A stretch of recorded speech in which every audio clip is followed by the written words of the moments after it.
Dentro da tua geladeira tem muito frio ou pouco calor?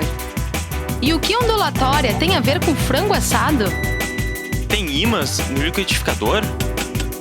Por que deslizar no gelo é mais fácil que rolar no asfalto? E afinal, que relação tem entre o espelho e o escuro? Complicou? Simplifísica. Olá! O computador está cada vez mais presente em nosso cotidiano e seu uso é praticamente indispensável. Mas, para chegar aos modelos que usamos hoje, foram necessários muitos estudos e pesquisas. Na palestra A Física dos Computadores através dos Tempos, o professor Johnny Ferraz Dias apresenta um pouco da história dessas máquinas. Todos os meses, o Instituto de Física da URGS realiza na Livraria FINAC palestras que buscam aproximar a física do nosso cotidiano. Os melhores momentos desses encontros você acompanha aqui no programa Simplifísica. E o que eu vou falar hoje um pouco é a física que está por trás dos computadores. E vocês vão ver que a física que está por trás dos computadores ela é realmente simples. É muito mais simples do que a gente imagina. Só para começar com algumas ideias, esse é o Claude Chan, e ele foi a pessoa que começou a sistematizar a teoria da informação. E a teoria da informação é bem simples, basta a gente ter um transmissor e um receptor. Por exemplo, eu posso transmitir um som para vocês, transmitir e vocês receberam. Se acontecer isso, ou seja, houver um sinal de um transmissor e um receptor, nós temos informação. Pronto, é isso. Essa é a definição de informação. E a informação, é claro que a gente pode fazer um monte de coisas com ela. A gente pode armazenar a informação, posso fazer uma combinação da informação, ou seja, eu posso armazenar na minha memória, fez aquele som, que é diferente da cadeira. Eu posso fazer uma combinação de sons. Eu posso, inclusive, transmitir, propagar para outras pessoas esse som. Então, isso é informação. Bom, a ideia aqui é a seguinte, como é que a gente processa tudo isso? Como é que a gente pode armazenar, como é que a gente pode combinar, como é que a gente pode difundir essa informação, né? Então, tem vários jeitos. Eu posso usar meu cérebro para fazer isso. O cérebro provavelmente seria, bem da verdade, seria o primeiro computador, né, que a gente poderia pensar, né? Bom, a linguagem é um jeito de armazenar, por exemplo, pode ter ideias, armazenar, escrever e passar para outro, ou pode falar e a pessoa guardar na memória. Todas essas são formas de armazenagem, combinação e difusão de informação. Símbolos, né? Os símbolos vieram depois da linguagem, né? Na verdade, que vieram com a escrita, né? Bom, e, finalmente, os números, que eles têm papel importante na nossa sociedade, todos nós sabemos, né? E, finalmente, de tudo isso que a gente poderia fazer com a informação, hoje em dia a gente usa essa maquininha que eu estou usando aqui, que é o computador. Na verdade, eu vou fazer um relato aqui, eu vou mostrar várias fotos aqui, vou falar muito pouco. O ábaco, na verdade, não é considerado um computador, mas, digamos assim, ele é o primórdio, né? As primeiras máquinas que realmente o homem tentava armazenar, que não era o cérebro, ele usava esse ábaco, né? Então, na verdade, é um tabuleiro que a gente conta. Ele foi inventado há muitos anos atrás, né, mais ou menos 2.500 anos antes de Cristo, né? E nas várias civilizações, ele assumiu formas parecidas e que fazem exatamente a mesma coisa, mas eles não são exatamente iguais, né? Bom, uma outra pessoa importante na história dos computadores, né, é o Willem Schickard, e ele é considerado o pai da era do computador, né? E ele foi a primeira pessoa que apareceu com um calculadora, digamos assim, uma calculadora primária, né? Uma máquina de calcular, como ele mesmo chamava, né? Que é absolutamente mecânica nesse período, né? Obviamente não é programável, mas conseguia fazer algumas operações aritméticas, as 4 operações básicas. Então, uma outra pessoa que esse é mais conhecido, né, das pessoas que fazem ciências exatas, né, que é o Pascal. Ele era matemático, físico. Naquela época, acho que ele era tudo médico, químico, tudo que a gente pode imaginar, era tudo junto, né? E ele inventou também um calculador, que, de novo, sempre aqui, né? Ele é mecânico, né? Obviamente não programável, né? E ele fazia operações um pouco mais simples do que a máquina antecessora, né? Que somava e subtraía. Essa máquina aqui, já existem vários modelos ao redor do mundo que foram preservados, né? Então, uma máquina era uma caixinha, mais ou menos desse tamanho assim, que tinha uns disquinhos que a gente simplesmente colocava os números que a gente queria e virava, e ele, com uma série de engrenagens, ele conseguia fazer contas simples. E eu acho que o grande impulso da era da computação, digamos assim, não é moderno, né, mas vai começar a aparecer coisas mais interessantes, apareceu com Leibniz, que era um filósofo, né, matemático também, e ele construiu uma máquina que trabalhava já com lógica binária. Ele trabalhava com lógica binária assim, rústica, né? E ele trabalhava também com esses punch cards. Esses aqui são aqueles cartões perfurados. E o interessante é que ele fez uma coisa que se perdurou por várias gerações na construção de calculadoras e tabuladores, que é o que é conhecido como o cilindro de Leibniz, que é o seguinte: vocês estão vendo que tem um cilindro aqui girando? Tem uma engrenagem aqui, olha, e tem uns dentes nesse cilindro. Então, quando os dentes passam nessa engrenagem, elas vão associar um número a essa engrenagem. Vamos ver aqui, ó, vou fazer uma animaçãozinha rápida. Ó. Passou pelo primeiro, aparece o 1, o 2, o 3. Como o disco aqui está menor agora, ele não registrou mais nada. Então, a gente ajustava esse eixo para fazer a conta. Então, a gente virava uma manivelinha, esse eixo se ajustava e era registrado o número dessa forma. Várias outras máquinas posteriores a essa usavam essa ideia do Leibniz, né? Então, aqui tem uma, olha, também, isso daqui está lá no Museu do Louvre, em Paris, que aqui vocês veem a máquina dele, precisa fazer força mesmo, precisa pegar, virar a manivelinha aqui, e daí você virando a manivelinha, tem vários daqueles cilindros aqui atrás, e daí você consegue fazer algumas contas primárias, né? Bom, a contribuição do Kolmar aqui, né, já tá, vejam que eu já estou quase em 1700, 1800, né? Ele era um inventor e ele fez a primeira máquina de calcular que ele começou a vender comercialmente. Então, ela ficou muito popular, muito famosa. Aí tem vários colecionadores têm essas máquinas, né? E era uma máquina mecânica, obviamente, né? E era baseada, toda construída com essa ideia do Leibniz, dos cilindros de Leibniz, né? Bom, finalmente, outro passo importante, né, na tecnologia de computação, apareceu com o Jacquard. No século XIX, ele fez a primeira máquina de tear programável. E isso deu a ideia para vários outros cientistas fazerem máquinas de calcular a partir dela. Então, essa máquina dele, e essa máquina funcionava com aqueles cartões perfurados, que eu já vou mostrar para vocês como é que funciona. E depois dele, então, surgiu finalmente o grande nome da computação, né, que é conhecido como o pai dos computadores, que é o Charles Babbage, né? Ele é uma pessoa muito curiosa, ele era brilhante, na verdade. Ele era um matemático, ele era engenheiro, na verdade, de profissão. E ele foi contratado para trabalhar na tabulação de dados astronômicos em tabelas matemáticas de polinômio, né? Naquela época, as tabelas tinham que ser feitas manualmente, né? Ou seja, tinha que fazer uma conta de polinômios, tinha que expandir os polinômios, muitas pessoas estão entendendo mais ou menos o que eu estou falando, e é um trabalho absolutamente braçal, e ficavam as pessoas numa sala fazendo a conta, pegava o resultado e colocava na tabela. E ele foi mais ou menos o que começou a cunhar esse nome, né? Ou seja, computadores, naquela época, eram as pessoas que computavam, pegavam essas contas, faziam a conta na mão e escreviam numa tabela. Então, esses são os computadores, são aqueles que realmente, né, fazem a computação de tabelas, né? E ele chegou nessa máquina que realmente era fantástica, né? Ele também não conseguiu fazer a máquina, mas fez o projeto. E era a primeira máquina programável, ele conseguia ordenar as contas que ele queria fazer na máquina. Trabalhava também com a ideia que ele pegou dos teares, né, com cartões perfurados, né, e ela trabalhava com dados e seguia algumas instruções básicas, principalmente essas de caminho, seguir, olha, se o resultado der esse, faça essa conta, se não, faça aquela. Então, são os primórdios da programação, né? E tinha também, e aqui está a ideia básica de como deveria ser um computador, inclusive com uma central de processamento de dados, né, e fluxo de informação. Bom, até este ponto, Eu vim falar de física, né? Não é, tem que ter alguma coisa aí, né?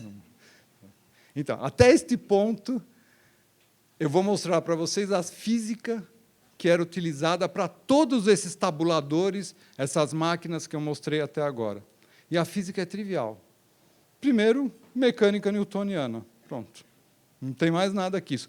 E que ferramentas que eu usava para fazer os computadores? Sei lá, martelo, um torno, fazer as engrenagens, nada mais que isso, pessoal. É bem simples. Se a gente pensar bem, se eu fosse olhar a segunda lei de Newton aqui, né, olha, é simplesmente isso. Todo mundo sabe, né, que a famosa lei de Newton, né, a força proporcional à massa e à aceleração. E é claro que essa lei está dizendo simplesmente para a gente que a gente só tem a noção do que é massa se a gente tentar mudar o estado de velocidade dela. O equivalente para isso daqui, no caso de sistemas que estão rotacionando, né, seria a segunda lei de Newton também, para um caso de manivela. Aqui, estou virando a manivela. Que é a mesma, na verdade, são as mesmas equações, né, só que, em vez de falar em força, a gente fala em torque. Né, em vez de falar em aceleração linear, a gente fala em aceleração rotacional. Né, em vez de falar da massa, daí eu tenho que levar em conta como é que a massa está distribuída no eixo de rotação, então eu falo de momento de inércia. Mas a lei é a mesma. Então, todas essas máquinas que eu mostrei para você até agora é isso, é força bruta. Não tem mesmo, tem que ter a força lá e virar a manivela. Pronto, é só isso. Não precisa, né, é interessante projetar a máquina, mas para usar a máquina é só isso.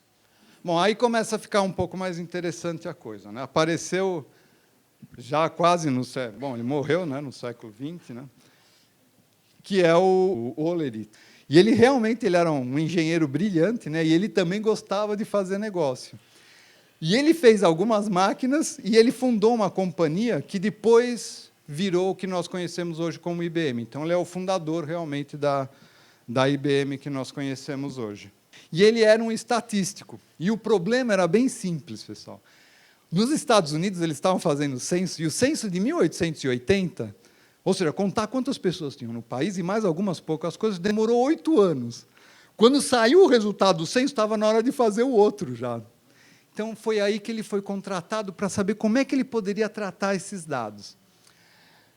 E ele inventou o que nós chamamos, que ficou conhecido, né, na literatura como esses tabuladores, que são máquinas que funcionam com cartões perfurados, né? E também tem aqui é um sistema que você tem que virar a manivela, tem que virar a coisa aqui. Só que tem uma inovação, pessoal, que eu não usei até agora e até agora não tinha sido usado. Não dá para ver aqui, mas era o processo, né? Você tinha que pegar os cartões, né, perfurar os cartões e fazer a leitura dos cartões. E aqui que veio a novidade. Pela primeira vez ele usou eletricidade, mas ele usava sinais elétricos para fazer a computação, a contagem de quantas pessoas tinham, que sexo que eram e assim por diante. Então, eu vou mostrar para vocês aqui, agora eu vou mostrar para vocês como é que funciona essa história do cartão perfurado que eu cheguei a trabalhar há muito tempo atrás. Imaginem que eu tenho um cartão, está aqui o cartão, coloco ele numa mesa que já tem furos pré-determinados. E debaixo desses furos tinham cilindrinhos cheios de mercúrio. E não dá para ver aqui, mas isso daqui é uma ligação, olha, e vai para um contador, para um relé aqui. O que acontecia? Para fazer a leitura do cartão, basta eu abaixar isso daqui. Como todo mundo está vendo, esse bastão aqui ele não vai chegar a tocar no mercúrio. Então, ele não vai gerar um sinal elétrico para cá. Mas esse aqui provavelmente vai gerar um sinal elétrico e a gente vai mudar o contador. E era assim que funcionavam essas máquinas Hollerith. Então, a gente pode ver aqui, olha, claro, tem que estar ligado uma bateria e tem um sinal elétrico aqui que vocês não vão ver, está passando por baixo, e aí muda o contador de 1 para 2. E era assim que a máquina dele funcionava. Então, o grande advento que ele trouxe para esse tipo de máquinas calculadoras foi o uso de sinal elétrico, né, pela primeira vez. E essas máquinas, por incrível que pareça, elas perduraram, e até a década de 50, vários laboratórios usavam essas máquinas.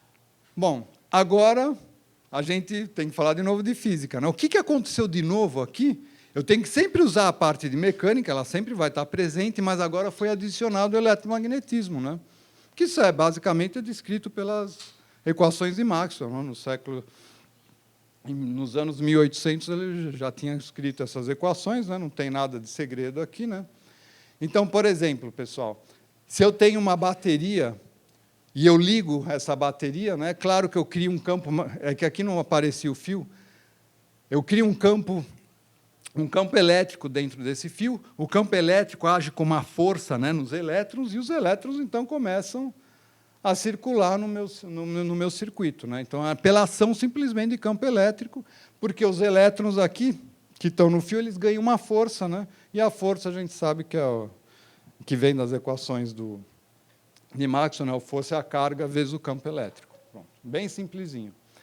Uma outra coisa que ele introduziu foi a relação do campo magnético, né? Ou seja, imagina que eu tenho aqui, pessoal, um pedaço de ferro, um pedaço de material, e eu circulo uma espira. Então, imaginem que aqui era um pedaço de ferro que eu tenho um fio enrolado ao redor dele e passo corrente, que é esse elétron aqui girando. É claro que isso vai gerar um campo magnético, e esse campo magnético, então, ele é capaz de movimentar, atrair um outro pedaço, por exemplo, de ferro, né? Então, isso daqui é descrito pela lei de Ampère, né? Isso daqui não precisa se assustar, não, só quero dizer que tem uma relação íntima entre o campo magnético gerado e a corrente, né? Ou seja, quando tem campo magnético, deve ter corrente, e o contrário é verdade. Se tem corrente, tem que ter campo magnético. Pessoal, a gente agora, eles começaram a perceber que a gente precisava de usar nessas máquinas Hollerith algo mais rápido. Então, o que eles tiveram a ideia? De usar chaves, né? E o relé nada mais é do que uma chave como essa. Passou corrente, ele dá o sinal, ele dá, como eu mostrei na transparência anterior, né? Logo depois começou a se perceber que eles poderiam usar uma coisa mais interessante, mas que se demonstrou muito complicada, que eram as válvulas, né? Mas válvula, pessoal, nada mais é que um tubinho que a gente faz vácuo e que consegue gerar corrente que circula só em um sentido, né? E isso era bacana, porque ele é uma chave, pessoal, muito, muito mais rápida do que os relés. Só que o problema é o seguinte, os primeiros computadores que fizeram uso de válvulas, eles tinham o problema que queimava uma válvula, era 1 em 10.000, e tinha que achar. E demorava, podia demorar 5 minutos, podia demorar 5 horas para achar a bendita da válvula. E era muito comum acontecer isso. O problema das válvulas é que, como ela funciona com cátodo incandescente, elas esquentam muito, a potência gerada é enorme. Você entra numa sala de um computador antigo, você morria de calor por causa dessas válvulas aqui, né? E elas queimavam com facilidade. Então, vocês vão ver que as primeiras máquinas, as pessoas preferiam não usar a válvula, mas depois acabaram adquirindo as válvulas, né? Então, já começaram a aparecer as primeiras máquinas de porte realmente grande, né, para a época. E as primeiras, vocês vejam que aqui já existia a válvula, mas eles preferiam usar as máquinas eletromecânicas. Por quê? Por causa que elas realmente fugiam do problema de toda hora queimar a válvula e ter que parar a máquina para a gente fazer a troca. Então, aqui a primeira, uma das melhores que tinha, era esse Mark I, né, nos Estados Unidos. Essa Mark I aqui em 44, né, aqui está cheia, são painéis cheios de válvulas, né, e aqui as duas moças estão operando, e dá para ver aqui ainda, vocês estão vendo, tem a parte mecânica não abandonou ainda, tanto é que a gente vê aqui essas roldanas aqui, que é para virar as manivelas, né, quando necessário. E ainda assim, nessa época, as válvulas já tinham evoluído, elas já estavam bem melhores, mas, mesmo assim, é uma tecnologia que vocês vão ver agora, foi substituída pelo que eu vou mostrar agora, né? Em 47, surgiu a ideia do transistor. Eu vou mostrar um pouco mais para frente como é que um transistor moderno funciona. Mas o transistor tinha duas coisas boas. Primeiro, ele é uma chave. Liga, desliga, 0, 1, lógica binária. É isso que a gente está precisando, ponto. Mas ele também servia como amplificador. Então, o primeiro transistor, né, em estado sólido, é esse daqui que foi feito no Laboratórios Bell, né, em 47. Com o surgimento dos transistores, pessoal, começou a aparecer a parafernália, que nós somos os filhos dela hoje em dia, né? O que, na verdade, aconteceu é que, em 1965, esse Gordon Moore, que ele é o cofundador da Intel, né, todo mundo conhece a Intel, ele publicou, ele é engenheiro, né? Ele publicou esse trabalho aqui. O que está escrito aqui? Ele está falando assim, ó, quanto que a gente consegue colocar de transistor junto num dispositivo só? É isso que ele está escrevendo aqui, olha. E essa lei, todo mundo já deve ter ouvido falar, a imagem está ruim, eu tenho uma imagem muito melhor. A imagem está ruim porque eu fiz questão de pegar o paper mesmo, e daí eu tirei do paper essa imagem. A ideia que ele falou em 1965 é o seguinte: ele olhou para os dados que estavam vindo, ou seja, com os transistores, como é que a gente conseguia colocar mais e mais transistores em dispositivos, e ele falou assim, olha, o número de transistor dobra a cada 2 anos. Aqui começa 1959, e ele publicou o artigo em 65. Então, ele olhou para trás, fez uma continha e falou, ó, a cada ano, o número de transistores num dispositivo dobra. Colocou numa linha, logaritmo, uma escala logarítmica, aqui é ano e aqui é o logaritmo, né? Então, aqui a gente já vê que em 1965, ele tinha 64, conseguia colocar 64 transistores dentro de um dispositivo. Não dá para ver isso daqui, isso ficou conhecido como a lei de Moore, né? E é isso que a tecnologia hoje em dia vem tentando buscar, tentando manter essa lei até os dias de hoje, né? Ele fala aqui que o silício muito provavelmente o silício vai permanecer como material da tecnologia avançada, né? E o silício vai predominar, né, por causa que a gente precisa de baixa frequência, a gente não precisa trabalhar em altíssima frequência, e o silício é ótimo para isso. E por que o silício é bacana, pessoal? O silício tem um óxido estável. Então, por que a gente usa tanto silício? Por que o meu computador tem um chip de silício? Por que não é de germânio? Porque germânio não tem óxido estável, mas silício tem, é óxido de silício. E isso é bom, a gente precisa disso. Então, por esse fato, por outro que é abundante, vai aqui na praia, enche a mão de terra, está cheio de sílica lá, silício. Silício é barato, né? Não tem problema nenhum. Agora, aqui eu vou mostrar um gráfico melhor. Ó. É a mesma lei de Moore aqui, olha. Então, aqui estão os anos 55, 70, 85, vai até 2010. E aqui está o número de componentes por microprocessador. Então, a lei de Moore começou aqui, olha, em 65 tinha 64 transistores em um processador, né? E se a gente começar a fazer a extrapolação aí da lei de Moore, né? Isso daqui é a lei de Moore e a projeção da lei de Moore, a gente ia chegar em 1975 já com 65 mil transistores num dispositivo. E, de fato, olha, vocês podem ver que essa curva aqui é a projeção da lei de Moore, essa bolinha aqui clarinha, e essa escurinha aqui é o que, de fato, foi obtido no ano de 1975. Então, estão bem próximos, todo mundo ficou excitado, né? Então, quer dizer que esse número realmente tende a aumentar. E daí é claro que aqui a gente começou, as projeções da lei de Moore já começaram a perceber que não é tão simples assim manter, sempre dobrando o número de transistores, né, por processador, né? E é claro que, então, aqui estão as projeções da lei de Moore, que foram readaptadas, né, para as tecnologias vigentes, e aqui, então, começou realmente o que começou a ser produzido. E vejam que agora, no ano de 2010, deixa eu fazer a leitura para vocês, a gente está tendo, em 2010, a gente está chegando perto do 2 vezes 10 a 9 transistores por microprocessador, pessoal. 2 vezes 10 a 9. Nós começamos aqui, ó. Tinha 64 em 65, agora tem 2 vezes 10 a 9. Então, isso dá uma noção do que a tecnologia foi capaz de fazer, né? Então, pessoal, e agora eu vou ter que falar então da física, agora dessa nova física que está envolvida nesse transistor, né? E ela também é bem simples, pessoal. Ó. O silício, como eu falei para vocês, é o manda-chuva aqui. E o silício, assim, eu não vou falar nada do núcleo, mas o núcleo tem 14 prótons, 14 nêutrons, então é bem bonitinho o núcleo. E ele tem 14 elétrons, ele é eletricamente neutro, né? Não tem ninguém malandro aqui no planeta, né? Ele tem que ser eletricamente neutro e ele é, então tem 14 elétrons. Pela teoria de bandas, mas todo mundo sabe que o silício é um semicondutor, né? Ele não é um ótimo condutor, mas também não é um péssimo, fica meio em cima do muro ali, é mais ou menos isso. Pronto. Uma coisa que eu posso fazer, pessoal, é misturar silício com fósforo. Só que se eu misturo o silício com fósforo, o fósforo não tem um elétronzinho a mais? Se o fósforo tem um elétronzinho a mais, quer dizer que se eu misturar esses dois, eu vou ficar com um pouco de excesso de elétrons no meu meio. Tá certo? Por outro lado, se eu misturar o silício com o alumínio tinha um elétron a menos, então eu vou ficar deficitário de um elétron, olha, se eu misturar esses dois. Bom, essa mistura é um jeito assim bem feio de falar, né? Na verdade, eu poderia falar em dopagem, né? Então, a ideia, pessoal, é isso, é pegar o silício e jogar esses elementos, ou alumínio, ou fósforo, ou outros dopantes, para mudar a característica dele, para saber se ele tem mais elétrons ou elétrons de falta. Como é que a gente faz isso, pessoal? Não é pegar os dois e chacoalhar num becker, né? A gente usa os aceleradores de íons. E e começa a haver a implantação iônica, por exemplo, de fósforo. O fósforo começa a ficar dentro do silício, ou, eventualmente, pode ser de alumínio também, fica aprisionado aqui. Com isso, a gente faz um silício ou tipo P ou tipo N. E, finalmente, então, agora eu vou poder conseguir explicar para vocês o que é um transistor. Então, um transistor é um pedaço de silício, pode ser tipo P. O que quer dizer tipo P? Se ele é tipo P, quer dizer que é de positivo, quer dizer que eu deve estar dopado com alumínio. Se ele é tipo N, ele deve estar dopado com fósforo, que tem excesso de elétrons. Só isso, pessoal. Então, esse dispositivo ele funciona assim, olha.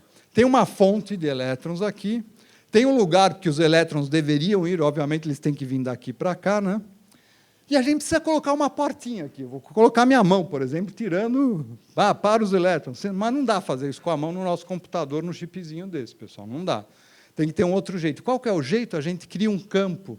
A hora que eu ligar aqui, a gente vai criar um campo elétrico aqui, e o campo elétrico vai dizer se os elétrons podem passar da fonte para o dreno ou não. É bem simples. Vamos ver, olha. Se eu fizer a primeira ligação aqui, olha, os elétrons começam a ganhar o potencial, eles tentam atravessar, mas eles são impedidos aqui pelo fato desse daqui ser um silício tipo P. Então, preciso ajudar ele. Então, o que eu faço? Eu ligo o segundo circuito aqui, vejo que aqui tem um metal, aqui tem um óxido de porta, é a portinha aqui, só que não é minha mão. Que óxido que é esse? No começo era só silício, óxido de silício, né, pessoal? E daí é claro que se eu ligar aqui, daí a gente vai fazer um tipo de uma canalização aqui, e os elétrons conseguem chegar daqui para cá, e quando os elétrons chegam aqui, a lógica binária, chega zero, pronto. E é isso que a gente precisa para os transistores para funcionar o nosso computador. Vocês vejam que esse óxido de porta aqui, né, é bem complexo, né, não é tão simples quanto eu estou falando. Né? Tem silício policristalino, o óxido de silício e o silício cristalino. E tudo isso a gente começa a fazer o quê? Com silício cristalino, por isso que é bom. Ele tem um óxido estável, dá para fazer em cima dele direto. Né? Não coloquei a dimensão aí, mas ele é bem pequenininho. E agora vem a lei de Moore, pessoal. Qual que é a ideia disso? Se a gente quer colocar o maior número de transistores no mesmo espacinho, eles têm que diminuir de tamanho. Então, é o que a gente chama de leis de escala. Né? A ideia é fazer esse transistor ficar um pouquinho menor. Ó. Vamos diminuir. Mas eu preservei os tamanhos aqui. Ó. Agora, a gente poderia olhar para elétrons e pensar já em efeitos quânticos, que é o de tunelamento que eu vou falar agora. Qual que é o problema, pessoal?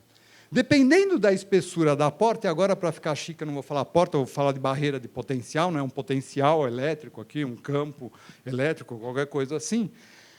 Ele, em princípio, ele pode ser maior e ele vai prevenir que meu elétron passe. Mas já passou, nem percebi, ele já passou. Ele estava confinado aqui, mas ele conseguiu transmitir através dessa porta aqui, dessa barreira de potencial. E é claro que, quanto mais fino ela for, mais fácil o elétron passa para cá. Se eu afinar essa parede, eu duvido que essa bolinha aqui vai sair. Não vai sair. Classicamente não sai, mas a nível quântico, sim, isso acontece. E é esse que é o problema da tecnologia. Agora temos que resolver, pessoal. Se esse óxido aqui ficou muito fininho, ele não vai conseguir parar e permitir que os elétrons passem. Por quê? Porque vai começar a ter tunelamento quântico. Vai ter elétron daqui que vai vir para cá sem ele ter que vir para cá. Por quê? Porque isso aqui ficou muito fininho e, por tunelamento, o elétron estava aqui, de repente se fingiu de morto e apareceu aqui. Pronto. Não tem jeito. E começa a ter corrente de fuga para tudo que é lugar no nosso transistor. Elétron que tinha que estar parado aqui, de repente se finge de morto, pumba, aparece lá.